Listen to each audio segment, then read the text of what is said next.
Hey everybody, it's Nerdy30. I just wanted to say thank you for joining me in another video. So here we are early in 2024. As I've been growing the channel for the last 10 months or so, I've really started to appreciate Fortnite.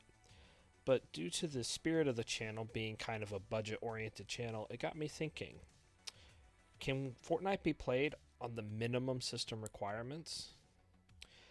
I happen to have a system in my storage unit that meets the requirements. This is this Dell Optiplex 3020 that I've had for probably 2 years. So please sit back and enjoy as we delve into my question to see if you can play Fortnite on such a low spec system.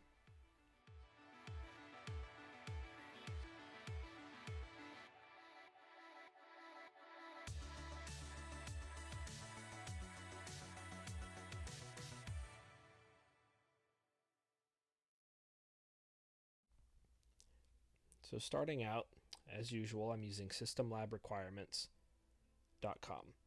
I like this website because it runs a simple hardware scan and compiles all the pertinent information of your system in an easy to read format. It's got your processor, RAM, graphics card type, and operating system. And then it takes that information and compiles it against their database of games to see if the system meets the minimum and recommended system requirements for a wide variety of games. Today's system is going to be utilizing an Core i3 4150 processor, Intel Integrated Graphics 4400, 4 gigabytes of RAM on Windows 10.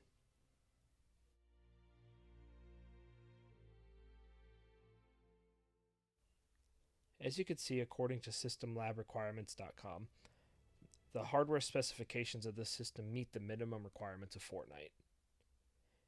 Keep in mind that oftentimes developers use kind of a blanket statement when it comes to these minimum system requirements, and to them, as long as the game launches, it's considered playable. As usual, I always start by benchmarking a system using Unigine Heaven 4.0. I tried to run the benchmark at native 1080p, which is the resolution of my test monitor, but as you'll see a little later, the integrated graphics had a hard time running anything at 1080p. So we tried 720p instead. So Fortnite automatically configured the settings to performance mode at 120 FPS, and everything else you see is stock. As you can see, this wasn't a really good experience, and unfortunately, the system had such a hard time running the game that it actually froze twice, and I had to actually utilize the power button to perform a hardware reset. I changed the FPS cap to 60 to try to see how high we could go, and the game was just not performing well at all. Average was between 17 to maybe 20 FPS. It was just such a stuttering mess. After the third time the system froze, I wound up just changing settings and stopping.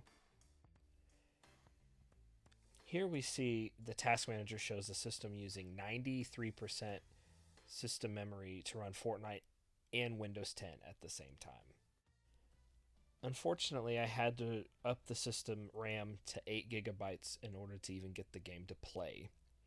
Therefore, answering the question that Fortnite will not run on its own minimum system requirements.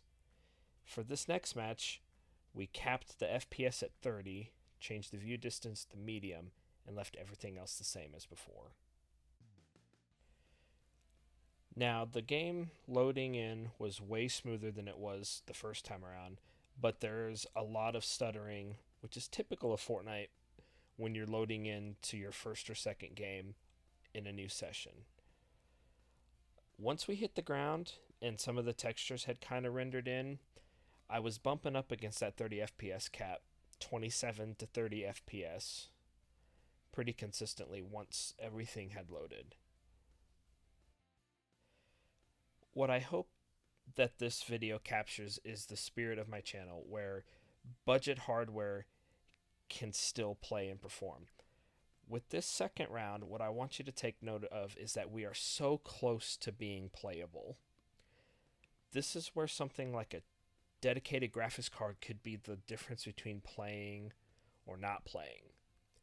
If you're interested in low spec, easy to find graphics cards, please consider checking out my series, The Graphics Guild, where I dive into graphics cards from the unwanted to the old and forgotten and see how they do.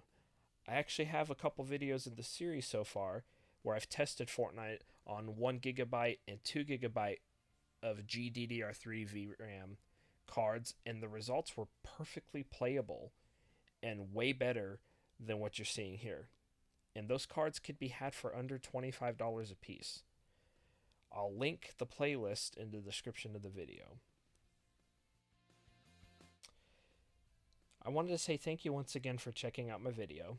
If you've made it this far into the video, please comment the secret word budget, followed by what is your favorite piece of budget computer hardware that you may use or have used in the past. For me, I'm going to have to say it's the GTX 1050 Ti, because it was the first graphics card I ever put in the first computer I ever built. I hope that you enjoyed the content of the video, and if you like budget PC technology and other related content, please consider leaving a like and subscribing. Leave a comment as I read them all, and thank you for watching. I'm Nerdy30, and I'm signing out.